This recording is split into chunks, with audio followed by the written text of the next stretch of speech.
sexism and militarism and other forms of oppression. So I myself, I've been an activist since 1981, and that was when my son gave me Carl Sagan's book Cosmos for Mother's Day. And I read that book, and I read the last chapter, and it was about nuclear weapons and nuclear war. And I knew about nuclear weapons, and I'd heard about the bombing of Japan, but that really opened my eyes. This is really serious. All life on Earth just about could be destroyed if we had nuclear war. So that's when I got involved. And throughout the 1980s, I volunteered with the Ohio Nuclear Weapons Freeze campaign, and now I volunteer with the Sierra Club as the chair of the Ohio Sierra Club's Nuclear Free Committee. And I also work with at the national level with other anti-nuclear groups and so forth, working on nuclear power mostly. So we're here today because it's the 75th anniversary of the bombings of Hiroshima and Nagasaki. It's been the only use of nuclear weapons ever in warfare.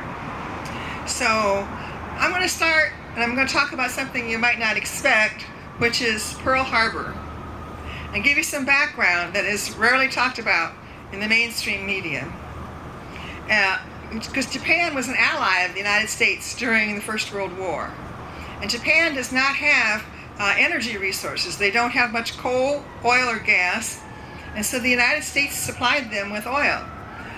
And hard to believe, but the United States was once an oil exporter. Oh, we are now. But as World War II came on and it proceeded, the Japanese militarists became very aggressive. They invaded Korea, they invaded China and Burma, and so the United States stopped sending them oil. Well, the Japanese warring class then had two options. They could either stop the war making, or they would get oil somewhere else. So the people of Japan didn't have a say in that. But the somewhere else they decided on was Indonesia. And the United States had its fleet at Pearl Harbor to stop Japanese invasion of Indonesia. But that made Pearl Harbor an absolutely essential target for the Japanese military, if they were bent on conquest, which they were. So, but a number of people in the Pentagon warned about the danger of an attack, but the question of why there was only one small observation plane looking out for that whole fleet on that fateful day, well, that question will be left for future historians to ponder. So the U.S. started developing an atomic bomb when they learned that the Germans were experimenting with nuclear fission. And they started the Manhattan Project. Pieces of that were in literally hundreds of places all across the United States.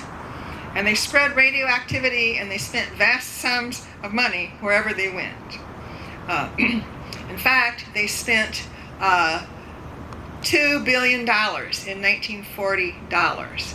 And that translates to $37 billion in 2020 dollars. So the U.S. military was actually not informed of the Manhattan Project.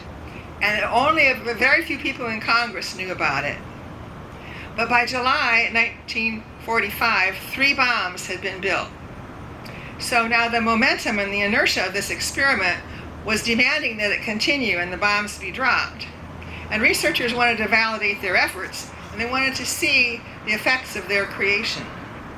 So the first bomb was called Trinity, and it was tested at Alamogordo, New Mexico on July 16th. And at that time, the scientists calculated that there was a possibility that this explosion could ignite the ozone layer and incinerate the Earth. But that chance was not large, so they proceeded. Those affected by the test were largely Native Americans and Latinx people, and the health effects of that bomb linger to this day. Now, New Mexico is a majority state, and it has been further targeted with nuclear weapons and power of all types. They expanded the Los Alamos Laboratory. They expanded the Sandia National Laboratories. These do research and development of weapons. And they targeted New Mexico as a dumping ground for all of the country's high-level radioactive waste. And people were taken at gunpoint from their homes in order to create the space for the Los Alamos National Laboratory. And in fact, that still went on, because the Savannah River site, at a later time, it's a nuclear site, it has 323 square miles. They tore down whole towns and moved people out. And by comparison, 310 square miles. Franklin County has 844 square miles. So it's a very large chunk of South Carolina. So 6 months prior to the bombing, the Japanese had already been defeated. They were blockaded navally, and the people and even the soldiers were starving. They didn't have an air force that had been ineffective. The United States was bombing civilian targets with impunity. But several cities were spared from the bombing because scientists were interested in seeing the effects of the bomb alone. Because of all this bombing, the Japanese were about to surrender, and the terms for surrender were being negotiated. Both the U.S. military and the Japanese wanted to keep the emperor because he was worshipped by the people and would be an important guide after the surrender. Yet keeping the emperor was not in the terms being offered by the U.S. in these negotiations. The United States was asking for unconditional surrender. So that caused the Japanese to delay the acceptance of the terms. Well, the United States had two more bombs, and one was a uranium bomb and the other a plutonium bomb. And scientists wanted to see the differences. So the first one, the uranium bomb, was dropped on Hiroshima on August 6th. Hiroshima was chosen because it was near the mountains, which would reflect the bomb blast back onto the city. And then, hurrying before there could be a surrender, the third bomb, the plutonium bomb, was dropped on Nagasaki on August 9th. The story is still larger and a bit more complicated. There were other motivations for dropping the bomb. Because researchers, like I mentioned before, they wanted to validate their efforts and see the effects of what they had been inventing. And leaders in the Manhattan Project supported the bombings for another reason, because with no results, the $2 billion spent would appear to have been for no purpose, and even worse, the project might have been ripe to be investigated for abuse. But most historians still believe that the strongest motivation for the attack was as a political warning to the Soviet Union. We have a warning out there too. A political warning to the Soviet Union, whose communist system was greatly feared by the American capitalists. So the atomic bomb was not available before the German surrender. So there was no selective choice in bombing Japan. Yet this begs the question of what effect, subtle or overt, racism might have had on this horrific decision. General Leslie Groves, who directed the Manhattan Project, and General Dwight Eisenhower, as well as most of America's military leaders, said that the bombings were unnecessary. And they also said that they were done because of the Soviet Union, as a threat to the Soviet Union. But the Truman administration censored all their comments at the time. And in fact, the Truman administration put out this message that 1 million lives would have been lost. And later it was found that that was just totally made up out of thin air. But what's happened since then? At the end of the war, hundreds of Nazi scientists were brought to the U.S. to further develop rockets and nuclear bombs under a project called Operation Paperclip. And you can do an internet search on Operation Paperclip and read about what happened there. So uranium, which is the raw material of the atomic age, it was and it still is mined almost entirely on land that is occupied by native peoples. And that's in the United States, in Canada, in Australia, in Kazakhstan, and in African countries. There are over 500 abandoned mine sites on the Navajo Nation alone, with mine tailings piles and mine tailings ponds also dotting native landscapes. Major nuclear waste sites are on native or minority lands in Utah, Nevada, Texas, and New Mexico. Testing of nuclear weapons was also conducted on the lands of minority and vulnerable people. Mururoa by the French, the Marshall Islands by the United States. The Nevada test site on Shoshone land was used by Britain as well as the United States. Hundreds of people lived within a 50-mile radius of the Soviet test site in Kazakhstan. Now, nuclear power, the so-called peaceful atom, was created as a legitimizing front for nuclear weapons. The technology, the funding, the training, and the personnel all overlap. And as these plants age and the industry is dying, there is a desperate effort by the military-industrial complex to keep it afloat. So Wall Street won't bankroll it.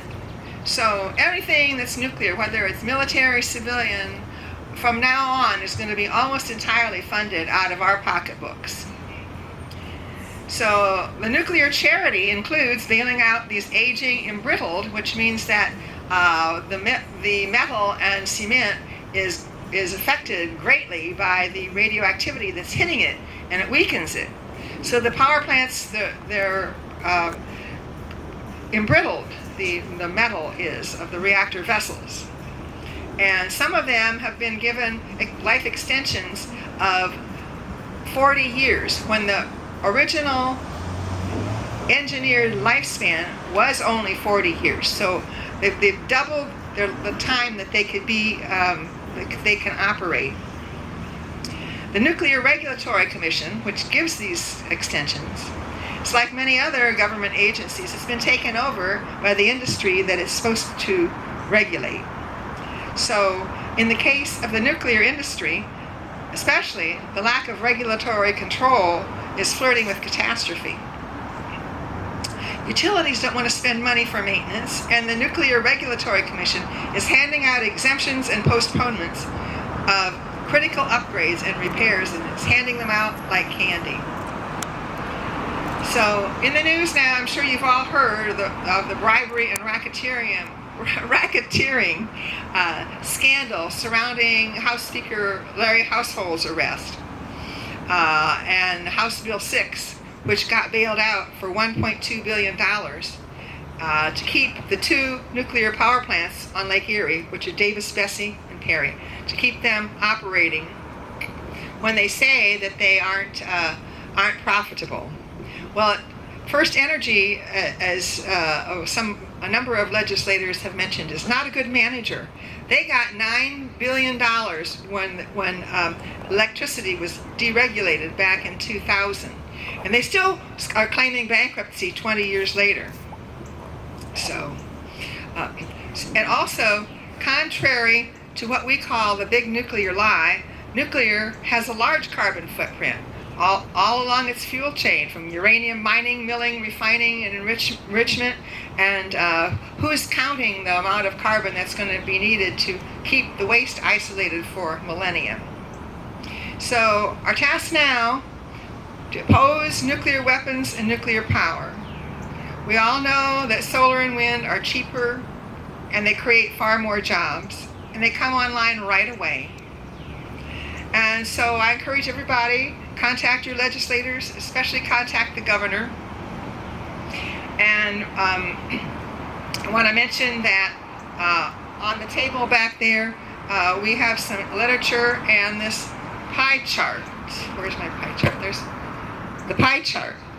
And it shows almost half of the spending of our income tax, almost half of our income tax dollars go for military or interest on past wars, and some of that, and that does include veterans benefits. So when you see the U.S. chart, it includes Social Security and Medicare in there. It makes the military spending look smaller, but actually this is what the actual chart of our actual income tax. Half of it goes to weapons and war. And I just want to say too that the Obama administration initiated a $1.2 trillion upgrade to nuclear weapons, and the Trump administration is continuing that, and so money is being spent as we speak for that. And we're here to make the connection between the obscene amount of military spending and the lack of funding for needed social needs, healthcare, education, housing. So thank you very much.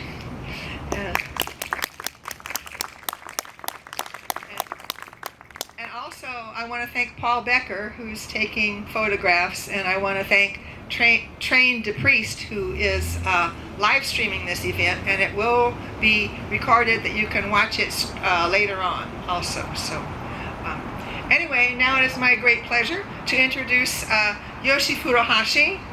She's been an activist for peace and social justice for most of her life. So thank you for being here, Yoshi, and for all you've been doing.